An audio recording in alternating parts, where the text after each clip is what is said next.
Hello everybody and welcome to this playthrough for Rookie Division in the Celtic Cup Tournament. A full 9 of the new holes of the Drummore Links. The video here is sponsored by Golf Clash and Playdemic.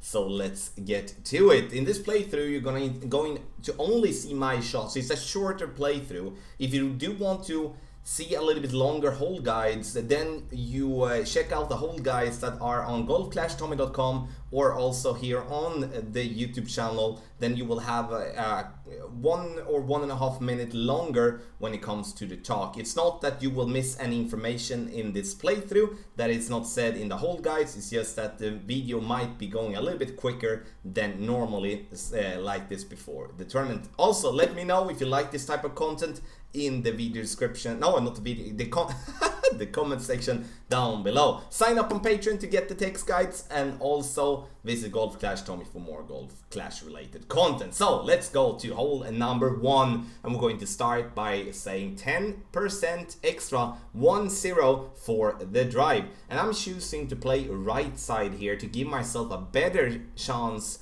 from distance from the right. Power 0 ball is all that we do need when we're playing from the front tee. And I'm going to use max topspin, which is 4.5 and 2.5 bar side spin to the right. And as we only have 1 mile per hour in wind, we're not going to do a big thing about the adjusting part, and we're going to just take our shot. You can find all the courses for the Drummore Links on tour number 5, the World Links, for practice from front tee now before the tournament starts.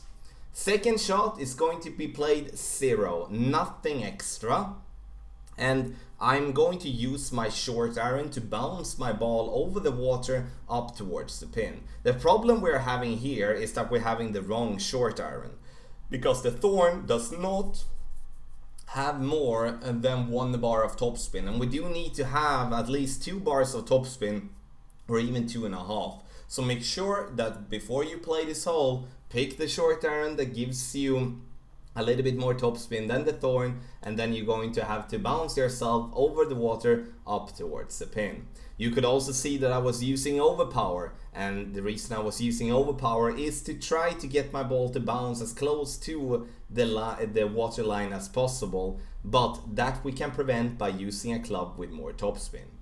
Hole number 2 is a par 3, and here we're going to over adjust 15% for this tee shot. Very important, as here we're going to try to hit a specific spot, as otherwise it's going to make it hard for us to get a consistent bounce.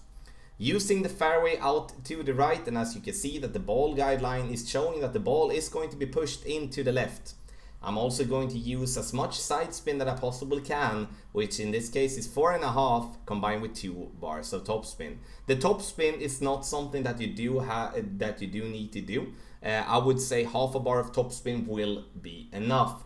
Also make sure that you're not playing with a power 3 ball. The only reason I play with a power 3 ball is due to me going into shootout with it from the start. So here we'll play with a power 1 or power 0 or power 2 as most. Hole number 3, here we're going to make it simple for ourselves. We're going to play straightforward with the drive using a power 3 ball. We do need the distance, especially for the second shot. 3 to 4 bars of topspin depending on what type of wind angle you're having. And we're going to, once again, playing it straight forward. You need to add 10%, 1-0 in elevation to be able to hit the spot that you're intending to get the ball to land. The thing that we do want to do is that we do want to get it as close to the rough as possible, because that will help us big time when it comes to the second shot. If you don't get far enough, it's still gonna be okay. You're still going to be able to get to bounce on the spot that we are gonna go for now, but you're most likely going to have to go with a little bit of overpower. Why, you maybe wonder, why do I use this fairway spot instead of trying to play more to the right and have an open shot? It's because we're not gonna have the distance enough or the topspin enough to reach for the green in 2. Maximum distance of our club but with an under adjustment. You can see we're playing uphill, and that means that the ball is going to be less affected by the wind. So you subtract 10% from your adjustment, half a bar of topspin, max side spin to the right, and also a little bit of curl, as the spot that we are intended to bounce is going to push us more to the right than expected.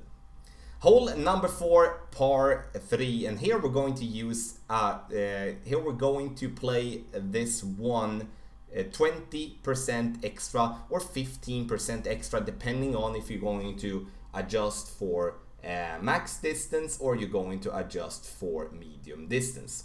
We're going to play here with 1 bar of topspin and 2.5 bar side spin to the left using a power 0 ball. And here we do want to use as much side spin to the left possible to be able to adjust more out to the right, so we're not risking clipping the rough when going towards the pin. Getting the shot very close, and this is going to definitely be a good possibility to getting an hole in one. We go over to hole number 5, which I would say we are going to play on the right side every time, because it's going to give ourselves the best possible situation for the eagle. And we're going to play with that 10% over adjustment for the drive, with max top spin, which is 4.5 and 2.5 bar side spin to the right. And now you can see I want to bounce over the rough and the sand to give myself a better line for the second shot, instead of just trying to go on the side of the rough. But it's very important here that you make sure that you're having enough topspin on your drive and also over adjusting in a correct way.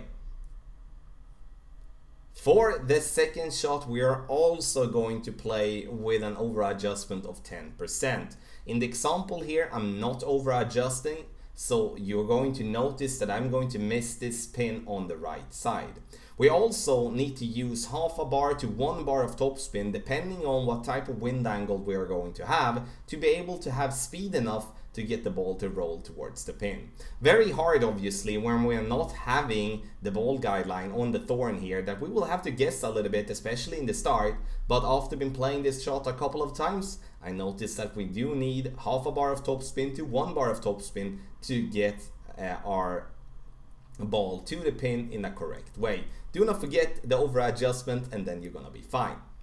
Hole number 6, another par 5, and also a tough par 5. We do need distance here as well, as we will be needing on every par 5 of the drum more links, and also, yeah, obviously for the tournament. Max topspin, I'm also using as much side spin to the left possible. You don't need any side spin if you don't want to, but that is an adjustment that I choose, and I sometimes choose to add side spin, sometimes not. Doesn't have to be a reason for it. Maximum distance with a 20% over adjustment here due to the massive downhill approach. And the reason we're choosing to play on the right side, which gives us a tougher drive, is because even if the drive to the left is going to be easier because it's an open fairway, we are not going to be able to reach for the green in 2 playing on the left. So we have to push ourselves playing on the right side.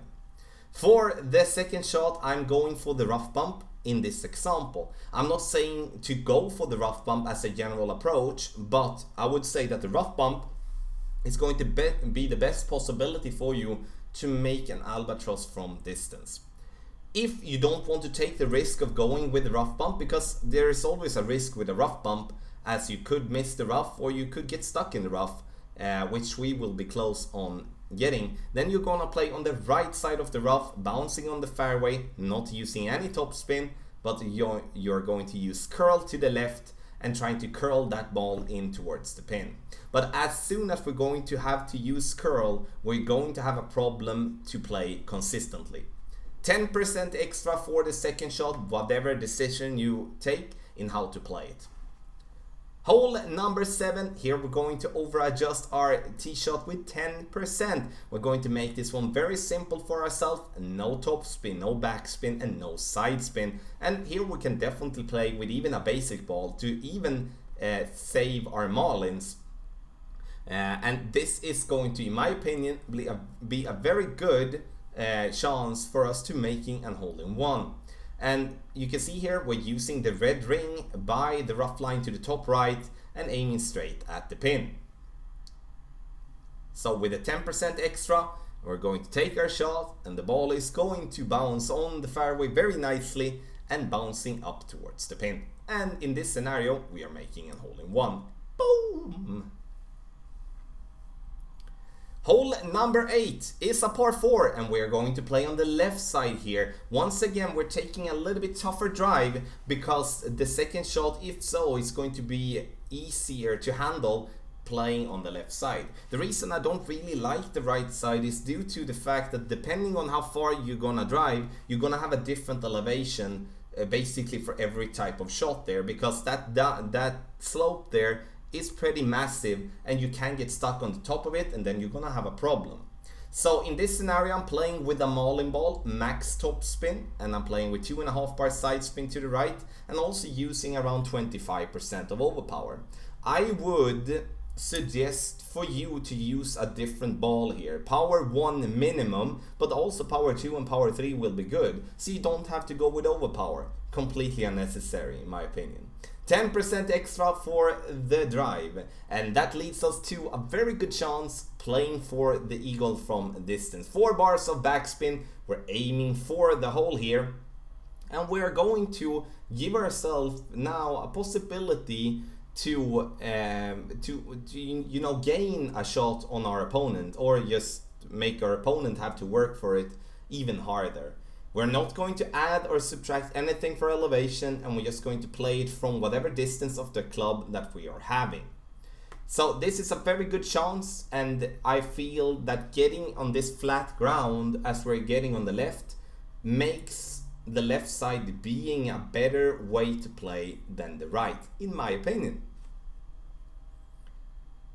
And this is gonna take us to hole number 9, which is going to be the final hole in this playthrough and the final hole of the drum or links. And here we're not going to add any elevation for the first shot. You can play it with 10% if you want to, because you once again can use a different elevation adjustment for the same type of shot and get the same type of result. But in this scenario, I'm not using any elevation for the first shot, and I'm going to use a power 2 ball in this example. 2.5 bar backspin and max side spin to the right, and we're going to try to get this ball to be as close to the top right as possible.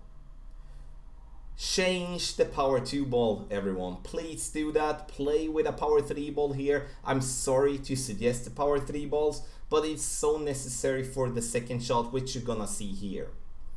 Now you can see that even if we have a slight tailwind, we will not be able to clear the rough and the sand here with anything else than just bouncing over. So max top spin using a couple of bars of side spin to the right, and we do want the first bounce to be as close to the rough as possible so we can gain enough distance to roll afterwards.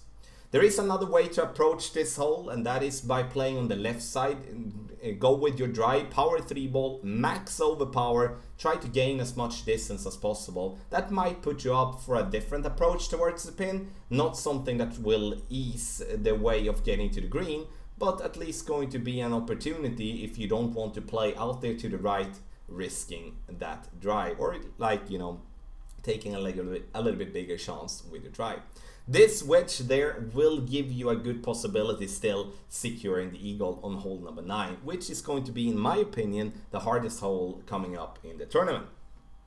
So, ladies and gentlemen, and thank you so much for watching the playthrough here for Rookie Division. This is with, you know, random wind coming from playing the courses on tour number 5, the drum or links. You can find those courses there together with the Nordic fjords, so get down there and get some practice.